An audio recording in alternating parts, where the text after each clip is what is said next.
M0FXB, welcome back to my Mazzy dog walks. Look at this house behind me, how beautiful it is. On the side of it, it's actually got a jail. Let me show you. So it goes up this lane here. It's quite a big property and there's like a side property. And when we go here, you'll see there's a doorway amongst all these bushes just here. And this is the side property that you see there in the sun glare.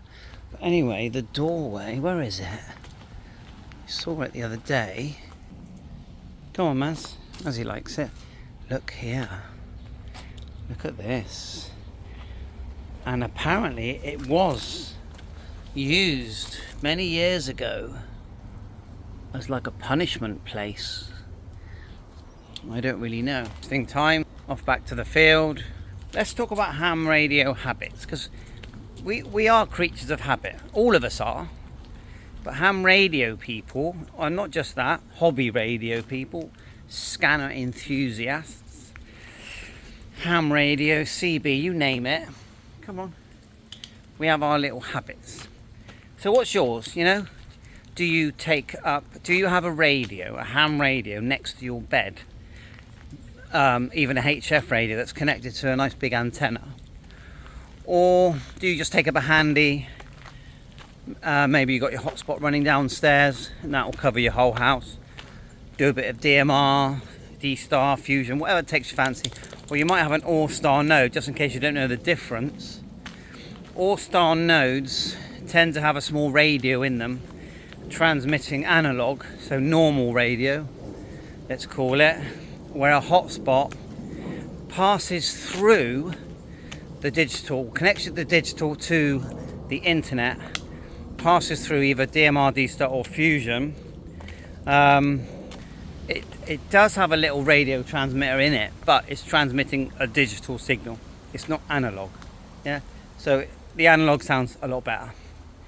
So yeah, that's the difference between a hotspot and an all-star node. Now these days, just a length of wire chucked out your window with the SI4732 receiver, you're going to receive something. I mean, it's not going to do it brilliantly if you just chuck it out the window. But if you stretch it out a little bit, then it'll do quite well. So what's your radio habit? You go into do you have a corner where you put your radios? Do you have a shack, a separate room? Do you have a room in the garden? Do people still do that? I remember I moved into a house once, and just coincidence, the previous owner had built a shack, and he connected the power to it and everything, and it wasn't very safely connected, but he had done it. So do you have a place in the garden? Because it makes sense to have a shack away from your main house. So having a ham radio shack away to stop all the interference coming from the chargers and all that kind of stuff at your house makes sense. But in the winter in England it's freezing cold. Come on, man. We're going uphill now, as you can tell. Come on. So, my habit for 25 years was go downstairs. I had my radios in the corner in a sort of kitchen diner room. I had like an ICOM 706 maybe a Yaesu 857. Next to that, a little dual bander like the ICOM 2730, and that was it really. For 25 years, and I did like my hobby. I listened to the local repeaters, which are still active. And when I felt like it, I tuned into a bit of HF. Actually, when I got the Icon 7300, that made a big difference. And also my first hotspot and DMR radio, that really turned it from being, really, I just suddenly had loads of activity just with those two or three devices. And I enjoyed the hobby, but I didn't love the hobby. It was only when I started getting lots of radios that I really started to love going into my shack. Couldn't wait to pick up one of the radios. There's so many, as you know. And so I literally walk into my shack. Just the thought of going into my shack now is a very pleasing thought. But obviously you can't do too much. You've got to get out with the family and all that.